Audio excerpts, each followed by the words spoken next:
Gajananam Bhodaganadisevitam Kapitajambo Phalasara Bhakshitam Umasadam Shoka Vinashakaranam Namami Vigneshwara Pada Pankajam Shraddhananam Kunkumaraktavarnam Mahamanim Dibya Mayura Vahanam Rudrasya Sunam Surasaininatham Guham Sadaham Sharanam Prapadye Ya Kundandu Tusharahala Dhavala Ya Shubhra Vastravrata Ya Veena Varadanda Mandidakara Ya Shveta Padmasana Ya Brahma Chitta Shankara Prabhati Devai Sada Pujita Samam Patu Saraswati Bhagavati Nishesha Jadhyapaha Om Namah Shivaya Gurave Satchidananda Murtaye Nishprambhaja Shantashi Shivandayate Namaha Shri Vishnudevanandayate Namaha Om Sarvamangala Mangalye Shive Savartha Sadike Sharanye Trembake Gauri Narayane Namostade Narayane Namostade Om Shanti Shanti Shanti Om Peace Peace Peace Bol Sadguru Shivan Maharaj Ki Jai Bol Shri Vishnudevan Maharaj Ki Jai. Good evening. Tonight is a very special webinar on faith, how to cultivate faith in uncertain times. And in fact, this is a workshop on or talk on faith itself. Faith means life. Naturally, life means faith. We'll soon see why this is so. Of course, after the recent elections in the United States, many people felt that they're losing the faith in the government. They're losing the faith in justice, in community, and some of them even said to me, at least, that they're losing the faith in themselves. Now, I will remind you immediately that every crisis in life is a golden opportunity. It's an opportunity to rebuild your faith, your strength, and your love. So in reality, every crisis, which I believe is also this one, the time that we live in, with all the climatic changes and all kinds of things that we have, it is truly a test of our faith. But the faith that we discuss here is not simply a belief in something. This faith has two components, at least for spiritual aspirants to mention. One is that this particular type of faith is founded on that intuitive knowledge that every human being is divine in essence. So this faith is basically founded on this intuitive knowledge of the essential divine nature of every human being. And the second thing is to remember that faith is not a passive thing. The faith really means to be able to act, and that action that is calculated to bring the maximum good to oneself and to everyone else. So we have to remember, even though these are very troublesome times for all of us, it is an opportunity to deepen our commitment, which means our work. But we cannot deepen our work without love, and we cannot deepen our love without faith. Love and faith are interlinked. Whether we're talking about this in the individual life or in a collective life, it's one and the same thing. So the faith is more vital than our breath. The reason being is that the faith as it is, and we will see what it is, it carries us even into a next lifetime. It is the foundation of who we are today, and it's also the foundation of who we will be in the future. Therefore, this faith has to be of a right type of a faith. It has to be a sattvic faith, and we will certainly discuss it. But the problem, of course, with not having faith, I'm sure you've already experienced some of it yourself or you've seen it in others. First of all, when we don't have faith, we lack a right kind of enthusiasm and inspiration to accomplish things in our life. And we don't usually accomplish much if the faith is slackening. So this is obviously expressed in the form of self-confidence, which we see in our lives. The second reason I would say is that without faith, we don't have love. strong enough to build, to nourish, and to heal. We need healing ourselves, our partners and whoever we live with need healing, and the communities need healing, and the planet needs healing. Now, without the faith that that's actually possible, we would not be able to substantiate enough of that movement within us to activate that force of life within us to accomplish this. So that love that I'm talking about is the love that basically believes that can make things happen. So it is, as I said, interlinked with faith itself. Without faith, we cannot have stable relationships. We will fluctuate. And because relationships are founded on trust. Without faith, also, we find that neither the material nor the spiritual life can blossom. Because in both of these, whether we live a secular life or spiritual, we find that this most important ingredient is faith itself. And naturally, in a spiritual life, to do sadhana, we need to have a substantial amount of faith. And we will see what the faith is like. First of all, the faith in spiritual way is such that it requires that we have faith in ourselves. And before we can have a faith in something external to us and something that is outside of us, we have to have faith within ourselves.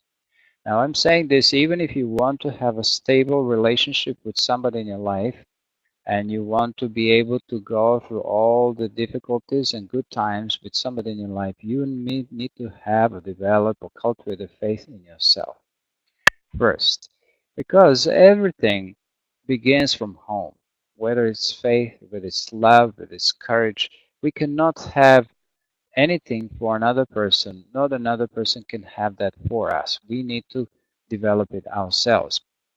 So, without faith, simply we will find that we will not be able to keep our commitment strong and build our relationships. And in fact, the list of what would happen without faith is endless. So we have to look at the faith as the most vital ingredient of our life, and we need to do everything to first build the right type of faith, and the faith that we already have, we need to strengthen it. We need to know the means how to do that. So when somebody asks you, about your faith, of course, they really, if you have faith, they really mean is, do you have faith in God? So for most of the time, this word faith was linked to religion and to a particular type of, worship. It was used exclusively in the realm of religion. But the way that we use the faith in spiritual life as well, like this in this kind of talks, goes beyond just the religious, and it means so much more. In fact, this very, very faith is life itself.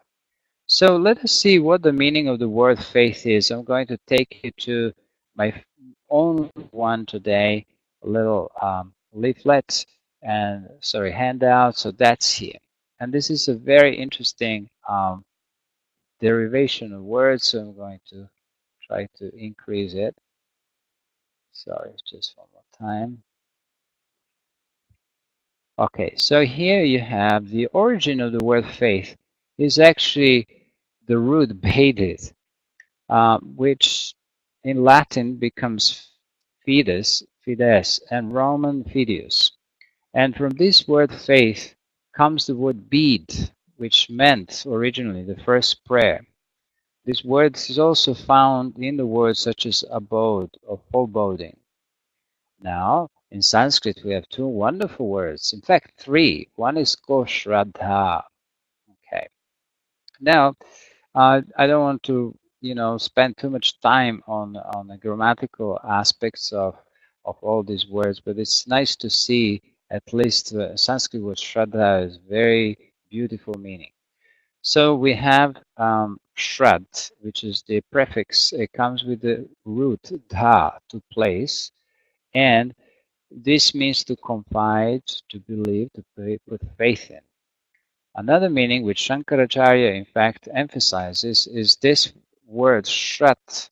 which is the same as Shraddha, of course, then it means truth, and Dha means to place, or to fix upon, to sustain. Now, if you translate this, it will sound like this: something, the truth of one's own being, or something on which the truth is placed.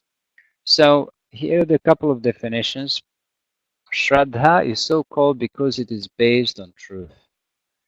And Shraddha is an intuitive attitude that one assumes towards secular spiritual matters, which also includes, of course, the religion. This was one very important commentator on the meanings of etymology of Sanskrit words. His name is Durga. It's a man.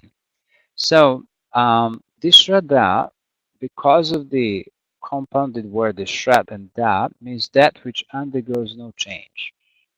So that was one word here. We see Shraddha. Next word is called Vishwasa. And Shwas in Sanskrit means to breathe. V means, there's different meanings here. One in a special way, so that which really makes you breathe in a special way is your faith, or which says that which pervades your life. So that is a quality of pervasiveness. This comes from this prefix V. The next one is the very famous word that is used with a variety of meanings, and that is the word nishta. Nishta means literally state of being. And sometimes we can say it means conviction. It means something which we've established firmly in, from the Sanskrit root sta, with the prefix ni, which is down deeply. Sta means to be, to remain. So also it relates to the quality of devotion, which is here means one-pointed devotion. So for the purpose of self-realization, Patanjali said this wonderful sentence in the Raja Yoga Sutras that the samadhi, the superconscious state, comes through faith. That's the number one here. Then other things such as virya, smriti, and so on. So this is what I wanted to share with you. This is the only handout I've got for you tonight. I'm going to go back to big picture so we can concentrate on the more meanings. See, now the question is, what is truly faith and how is it formed? Now, we could say, just to kind of go over a few things so you can see how prevalent the importance of faith is in our lives.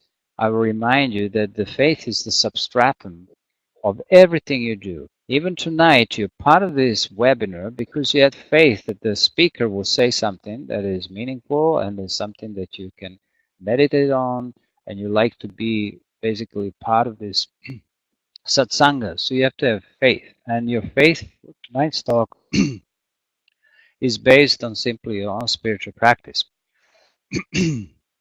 Now, the whole world runs on faith only. You know, two people meet, husband and wife, or two partners of any kind. They want to live together because they have faith in one another. A patient goes to a doctor. Okay, we don't want to say in all circumstances in modern times, but the idea is that a doctor says, take this pill and that pill. Usually, at least it used to be this way, a patient would not necessarily question it. They will just take it. After all, if the patient wasn't taking the right medicine from the right doctor, he or she would be the loser. So, client has faith in his own uh, lawyer. A lawyer has faith in his client. You know, it's like this. If you take a flight somewhere, you have faith in the pilot that he knows how to manage the huge airplane in times of turbulence or good times or whatever. Naturally, this faith determines not just the particular experiences, but so it's not just when we think of it in a general way, but this faith is so deep that it determines even a very special relationships that we have with certain things, or let's say, for example, food, or we have with people, company that we keep, the things that we do in life. So each person has to have some form of a faith like this. And also, a disciple has to have faith in a guru, a teacher. or a spiritual school. This is also important. An atheist is also a form of a believer, but we're not going to discuss what he or she does anyway. So you go home, you put the lights on, you're sleeping safely because you have a faith that the engineer who has designed your house has done a good work. Otherwise, if it didn't, there would be a problem. And then, of course, the teacher of arithmetics or maths taught you how to calculate things when you were a child, and now that becomes the foundation in the form of a faith that when you're dealing with your business, you count the money, you know what you're doing. 2 plus 2, yeah, it equals what? 3. So like that. So we need to know that. Anyway, all the things that are happening in our life, including the family, community, social relationships, are all based on faith. So now we're going to remember this one. Try to analyze life, and you will see that every moment of your life is made worth living because of your faith. And let us see what this faith is, because I feel like we are going further than we need to define it. The faith is molded by the nature of your actions, which leave the imprints in the subconscious mind, which we call samskaras. Now, these samskaras, of course, they're connected with the deeper unconscious and subconscious mind. So there's a whole field of impressions that were done under certain previous faith, and then now they become your governing principle in this lifetime. Let's say if you have interest in art, or you have interest in music, or computers, or any kind of thing like this is all taken as a further kind of step, catching hold of a thread from a previous lifetime. It is you have faith in certain professions, in certain things you want to do, and there you are. You're continuing, you're looking for this, you feel very comfortable with this. Other people perhaps would not feel comfortable to work in the same area as you do, but you have the impressions for it. You've already been kind of pre-designed for it to a great degree. So me and you, of course, are interested in spiritual life. So what does this mean? We must have done some work in the previous lifetimes, which created this, which left the indelible traces of these actions that we did, the sadhanas, the spiritual practices that we did, that brought us back into this lifetime, and now we're catching hold of this spiritual thread. We're finding ourselves very comfortable in the practice of yoga, in the practice of meditation, in a way that the millions of people don't. And this is so interesting because it is your faith that brought you to that stage.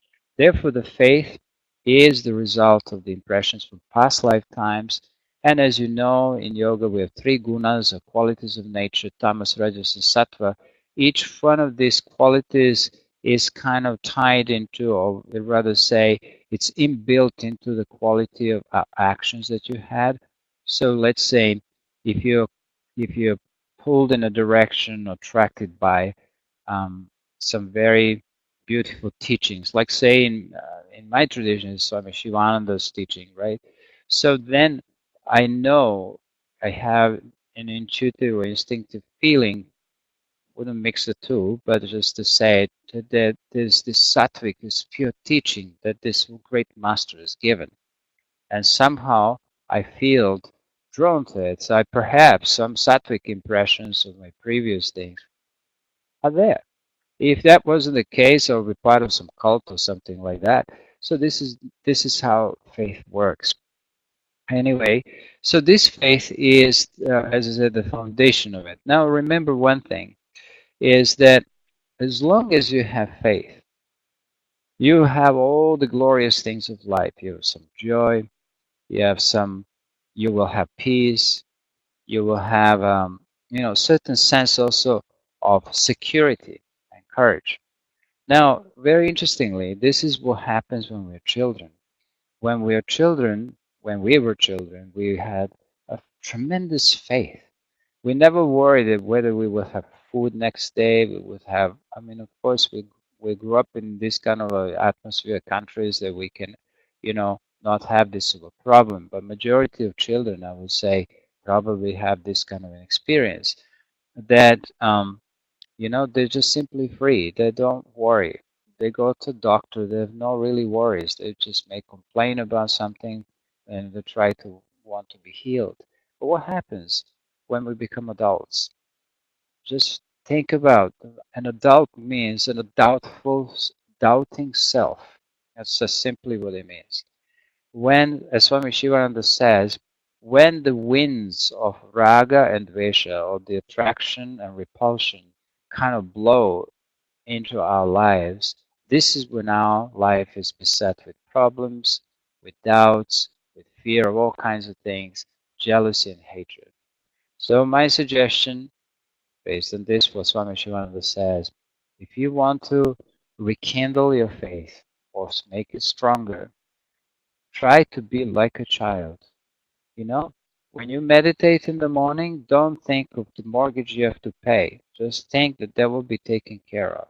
When you're dealing with a mortgage, of course, know that this will also be resolved. You must believe that every problem has arrived, has come with a solution. This is the nature of the cause and effect principle. It's the nature of this life.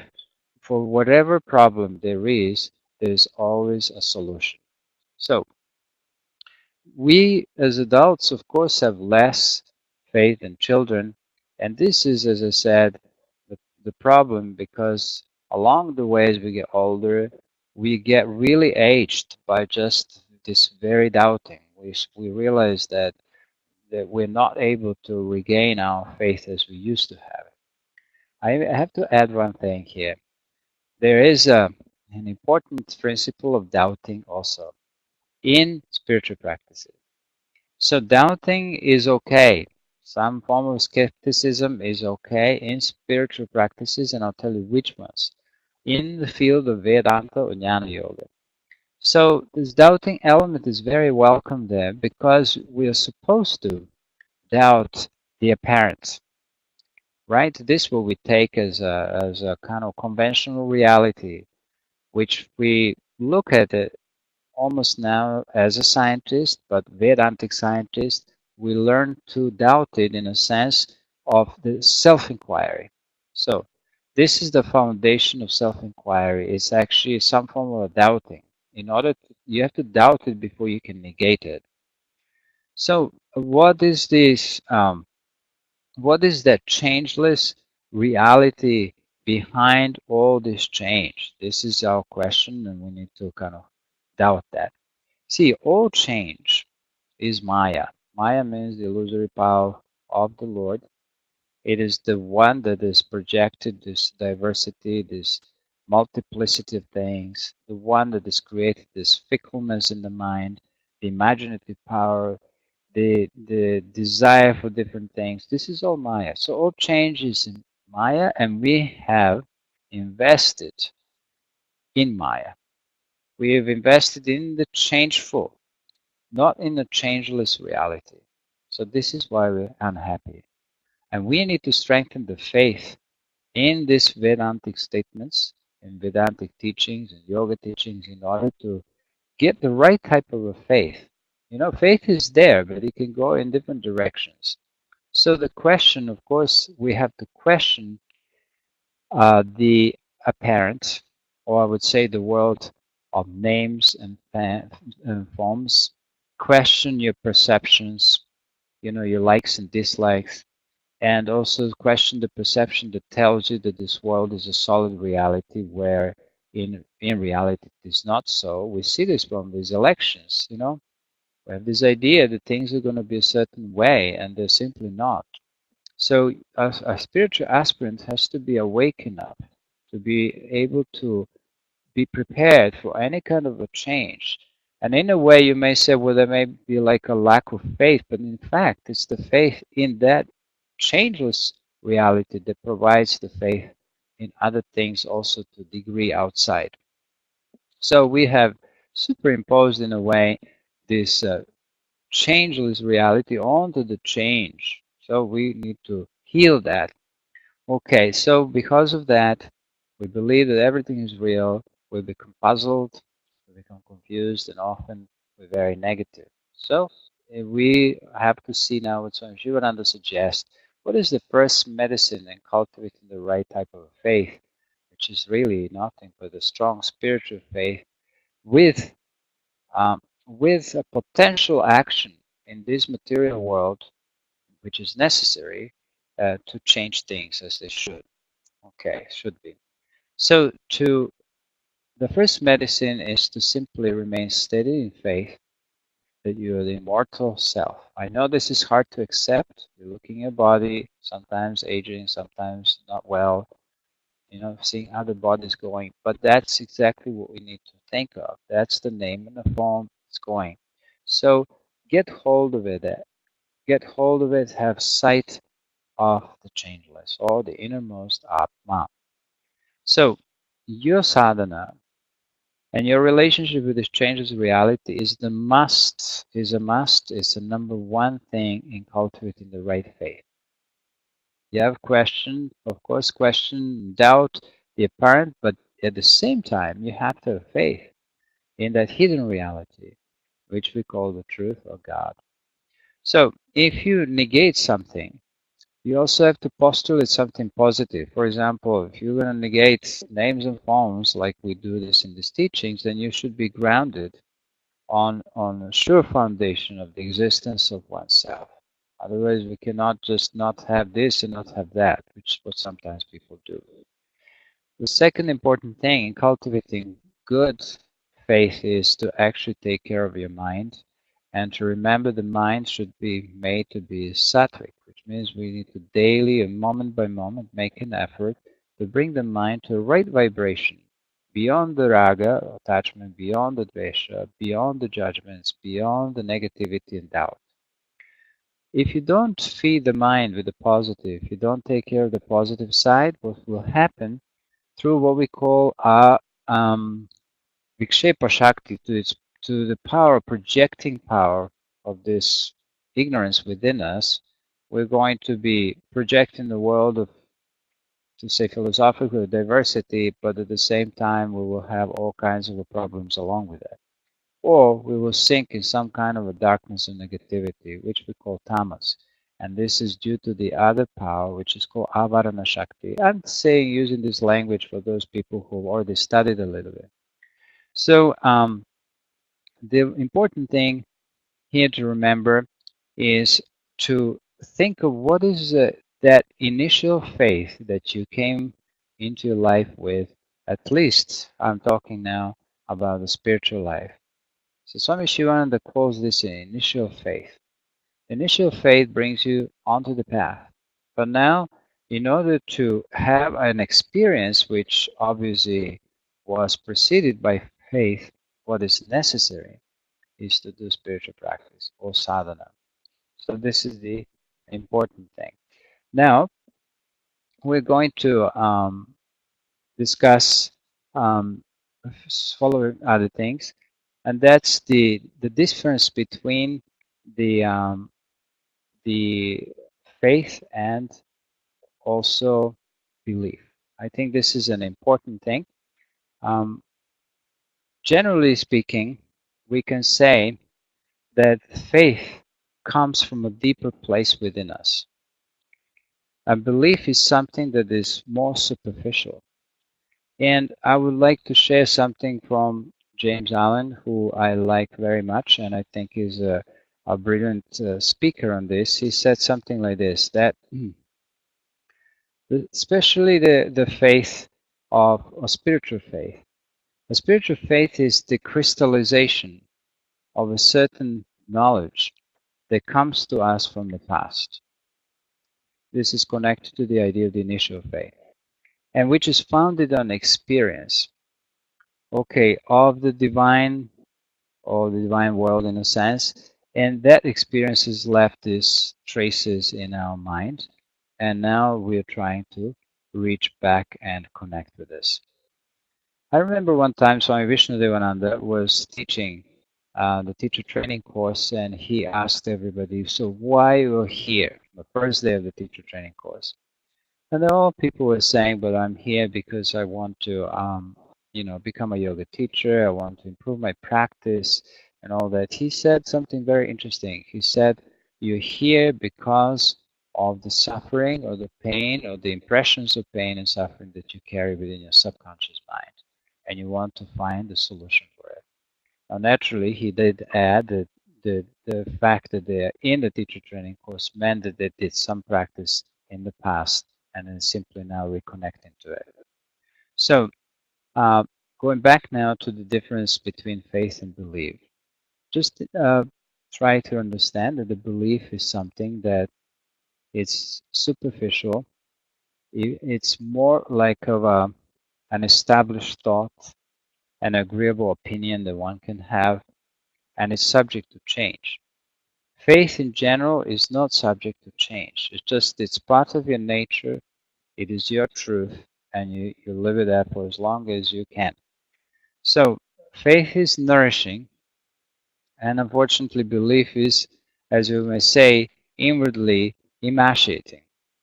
Another important thing is that the faith springs from the within our nature, whereas the belief comes from the periphery of our being, and it's based often on desires, some kind of a personal wishes. So, when people say, I believe in Jesus or something, that may mean faith, but they also may mean belief. If tomorrow they become a Buddhist or something like this, that means that they're not quite anchored deeply in their teachings about Jesus. Naturally, faith is not something that is imposed from outside. Belief can be imposed from outside, but faith no. So the faith is very difficult to change, and belief is easy to change. Some differences are here. Faith always precedes knowledge, and therefore faith precedes experience. This is why very often, as you will hear very soon, I'm going to say that the faith comes prior to an experience. Now, I would say like this. So faith lies where your heart is, and your belief is, your intellect is in what you really think. Okay, so that's the belief is where your intellect lies, and the faith is where your heart lies. Okay. Now, according to the James Allen, he speaks about two things. One is what he calls a head belief, and then something which is called the secret belief of one's heart, which we can call a faith. So we find that the people who are able to basically walk the talk, it's the people who have a certain integrity, are the people in whom that faith and belief, you may say, and the action that proceeds for them align with one another. So, for example, if a person believes in love, that's his faith, but he or she also practices love in every moment, then that person truly lives love, and he never deviates from it regardless of what may happen. So the person stays, as we say, nishta, established in that love. So if a person believes or speaks in or believes or speaks about love, but it doesn't really practice it, that means that he believes in the opposite of love. For example, I think, okay, I love my family, but when I come home, I'm angry because food is not ready and the dog is running around and different things are taking place. That is because, and I vent out my anger, is because I believe in anger. I don't believe in love. I believe in an anger as a way of communicating, even with those people I believe to love. This way, things will be in order, things will be, going smoothly and so on. So, this is what many people do. So, we can conclude with the words of James Allen. It says that the believer in peace is known by his or her peaceful conduct, and the believer in the body is known by his indulgences in sensual pleasures and different things, whereas believer in this self, or the true self, is the one who takes time to do sadhana, to be of service to people, and so on. So, in a way, you can see a very interesting point that this head belief and the heart belief um, very often not even noticed by ordinary human being. And what we see here is how we can apply this in our life. Just think about this, how you prioritize your time. And you will find that all the things that you love or that you have a belief in or true faith in, you will find time for. Let's say somebody asks you, do you want to meditate? Do you meditate regularly? And you say, well, sometimes 3 times a week or something like that. It is because your faith in meditation is weak. If you have a strong faith in meditation, that will be, then you will be meditating. In fact, whatever you have faith in, you don't even question, do I have time for it? The very faith creates the love for something and creates the time for it. So whenever we're making excuses about not doing certain things or not, talking negatively about certain things, it's because we are lacking the faith. Now, of course, there is a way to increase it. Nobody is perfect. So the way to increase faith would be to perhaps, let's say in this case of meditation, is to read up the books about meditation, is to attend the satsang where people talk about importance of meditation, and then to, of course, invest some good time in their practice. So this is how we can look at it. And um, this secret belief of one's heart, I wanted to say this because sometimes we notice that people do things that are out of ordinary and they perhaps change their lives, and we do not know how that happens. So we say, oh wow, this all of a sudden this took place, or all of a sudden this person changed their life. Nothing is all of a sudden. We know that the thoughts of course build things, but it is also the faith that is primarily guiding the person from deep within that makes them do the things they want to do. So once upon a time, I was attending a satsanga with one lady Swami who was asked the question, uh, what is the difference between the heart and the head? And she wasn't really asked the question directly, but there was a lady who said, I would like to go and spend some time with my guru, and at the same time, I would like to finish my studies. So I'm pulled in two different directions. I feel that my duty to finish my studies at this point is more important. But however, I have this deep longing to meet my guru and be with him. So then the Swamiji answered very beautifully. She said, in life there are two paths, generally speaking. There is one which is called the head path and one is called the heart path. So when the head is calling you forward someplace, then you can negotiate it. You can say, okay, not now, some other time. But then she said, when the heart calls you, when the heart is involved in making decisions, how can anyone doubt? You just do what you need to do. So let's say you ask a question, why does somebody renounce the world? And so many people, so very few people can do this. Or why does somebody do anything? Well, it is always based on faith. See, if you want to make um, a move in a direction or some particularly dramatic direction, that cannot be quite negotiated with our mind. It's got to come from a deeper place. Here is another story. Perhaps you've heard of this. Once upon a time, Ramana Maharshi was approached by a lady and was asked, how um, would you please give me advice?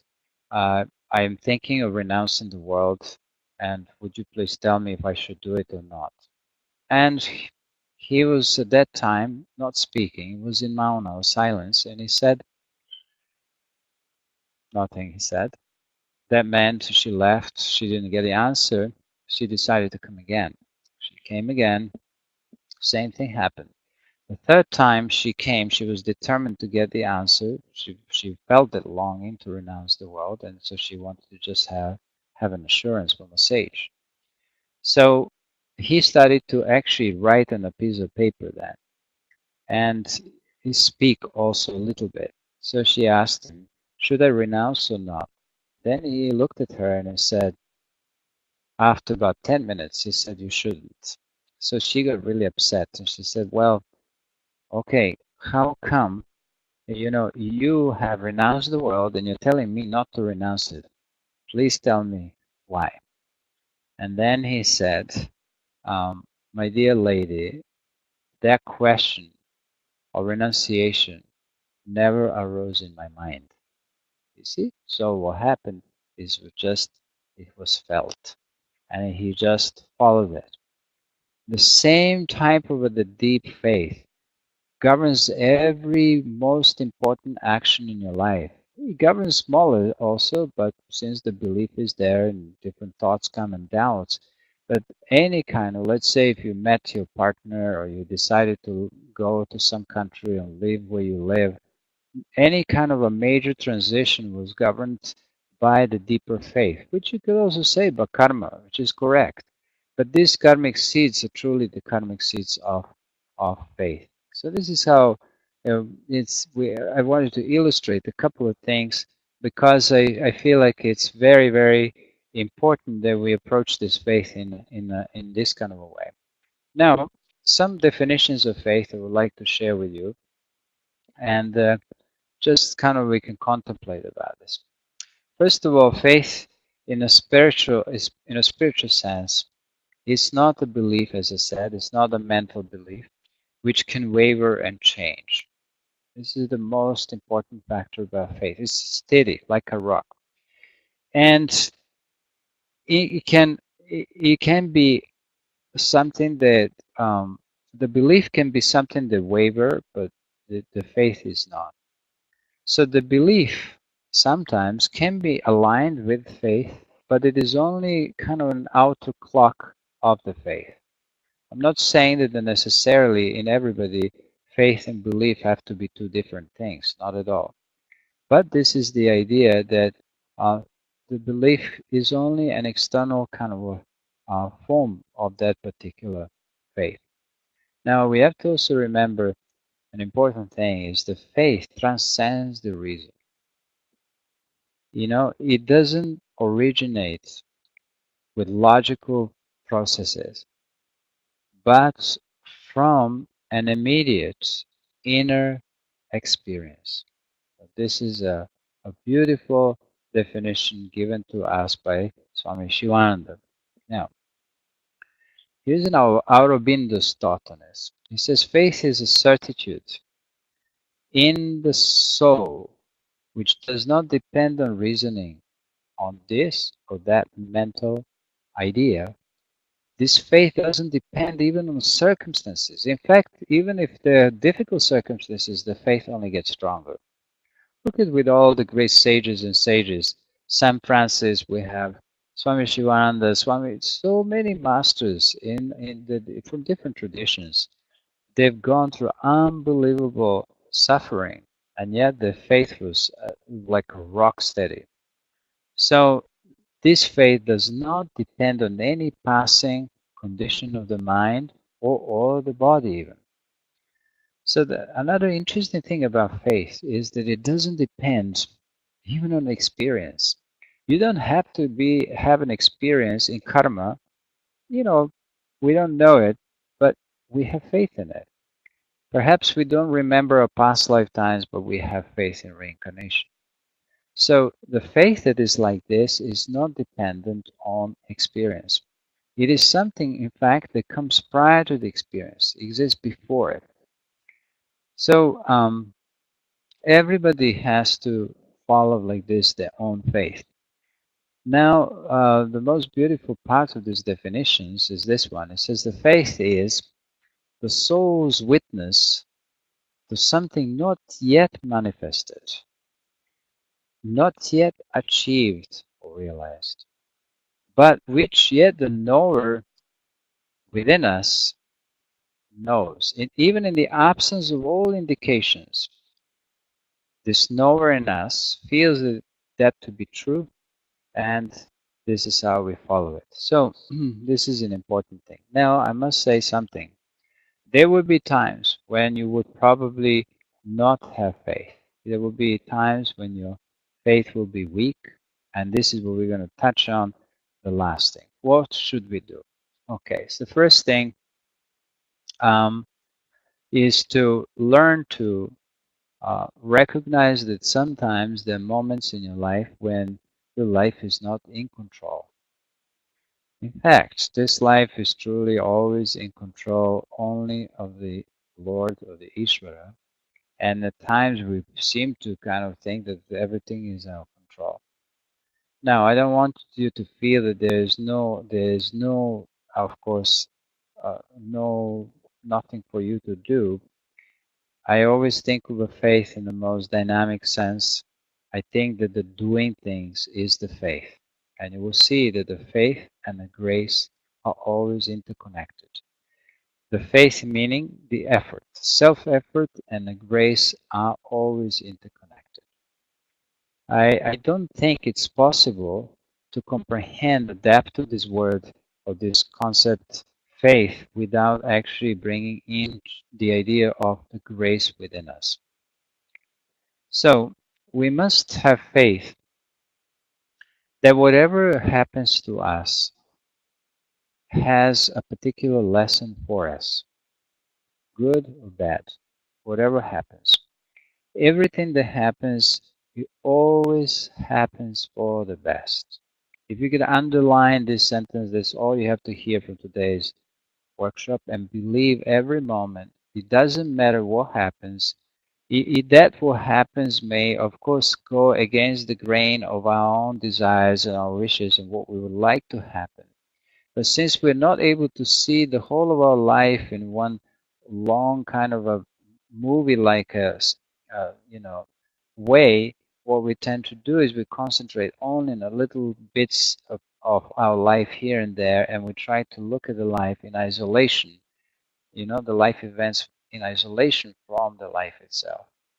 So, as I said, for the time being, that may not be exactly um, visible why something has to happen in our life, but we have to, stay in the faith, and this is really called surrender. It is only when you're able to do this that you will understand that to the extent that you are able to surrender to what comes next, but not in a passive way, you will see that always the best happens to you. Why? Because the whole universe is calculated in a way to bring you exactly the experiences you need to grow in your strength and your commitment and your spirituality. I want to also add one important thing, and that is this idea of strength is very essential in faith. Naturally, when we are shaken up by a particular event or news, then our faith starts to falter. But we could also think of it as a way, as I said in the beginning, to build our faith. It means putting more effort. I'm not saying the faith is ever static or it's not just a force that sits nowhere, because the very faith is behind everything we do. The true spiritual faith should be behind the best of our actions, the best of our words, and the best of our thoughts. So you let Him take charge of everything, which is the Lord, and we dedicate ourselves to this idea that everything happens for the best and the life works for you, not against you. Because the life, which is nothing but the manifestation of consciousness, and you, who is also the manifestation of consciousness, is nothing but um, a, a reflection. That is, the life is a reflection of what it is in you that needs to be um, brought forward and closer to the ultimate reality. So I think we need to also value one thing, and that's your own experiences. Now, our own experiences are the best teachers. In fact, the only teacher in life is the experience. There's no other teacher. Even when there seem to be other teacher, unless there's an experience within us, we cannot validate that what the teacher says, and we cannot comfortably say that this is ours. Our true knowledge is owned only through the medium of experience. And therefore every experience, however good or bad, it's useful in spiritual life. So in order to get strong in your faith, what's important is also to learn to walk your talk. I have found this difficult in my life to do, and I have made a commitment to try to do it. So to try to walk one talk means to have a certain integrity, and it's to try to uh, actually create the condition of maturity, because both integrity and maturity require that we're one person and not divided inside and outside. So that we try to basically hold on to what we think in our heart is to be true, and to basically act according to that particular set of of convictions. So as I said, the experience is the greatest of all teachers. So the knowing in spiritual life should mean nothing but doing things. Now, another important thing is the faith must be for the faith to be steadied. It's important to keep this flame of inspiration always burning bright. When the inspiration goes, that's where the faith has also been kind of chiseled a little bit. We need to know how to ignite it. And the one way to ignite the inspiration is to think of your life as beginning all anew, all of afresh. It is only when you experience things in a new way that inspiration can come. You could be doing the same things, but perhaps in a slightly varied way to give yourself some inspiration. I'm not saying changing every day what you do, but it's to, from time to time, to deliberately create a change to be able to see something different. And you have to make some kind of a commitments or little vows to try to live your life as if it was the beginning, the very beginning of it, and you were learning to see, you're learning how to breathe. You go on your yoga mat and you think, my God, this is the first time on a yoga mat. How does it feel? See, we've forgotten this. Because as we do things again and again and again, our mind kind of wears out into some kind of a habits, and it becomes, habit ridden, and we cannot come out of them, and so we become an old person. So to do things always in a new way. Then remember also, whatever, as I said, you have love for, you will also have the strength to do it. Okay, so what Swami Shivananda says is that we need today, I'm going to share this with you. He says we need today the creative force of faith. This probably relates to these times the best. I do not know of anybody whose thoughts are so powerful as Swami Shivananda, and he says we need today the creative force of faith, the, the faith that discerns without logic, the faith that electrifies, the faith that removes all barriers and obstacles from the path, and is anxious to fill us with divine enthusiasm and to give expression to the divine in people. So many things are said here. So be strong in faith and complete in the light. Faith enkindles the heart. If the power of intellect can discern the ideals of life, then what is the purpose of faith? It says the power of faith retains them and makes them active in us. So you have to, of course, by using your intellect to discern what needs to be followed, what needs to be done. But it is only the power of faith that makes us do it in the first place, and it sustains these things. So the delight of life, he says beautifully, is in the constant striving for actualizations of the ideals, and unless we can claim the touch of the divine faith in us, we will not see the joy of a new creation, a new realization, new life, and a new dream. So what is this saying to us right now is that to really cultivate faith in these uncertain times, which of course are now, and there will be many uncertain times in our life, what we need to be guided by is by high ideals. We need to always be looking up towards the sun.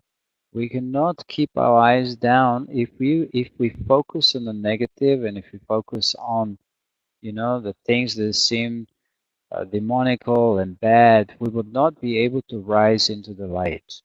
It's only a person who is already set up certain ideals that they can deal with the things and times when the standards and the quality of life deteriorate or when they're challenging situations. So it is really true that you know the faith really commands here everything and a good attitude. So I suggest that we all kind of spend some time contemplating what our own faith is. And I'm going to remind you by the teachings of Sri Vivekananda Saraswati.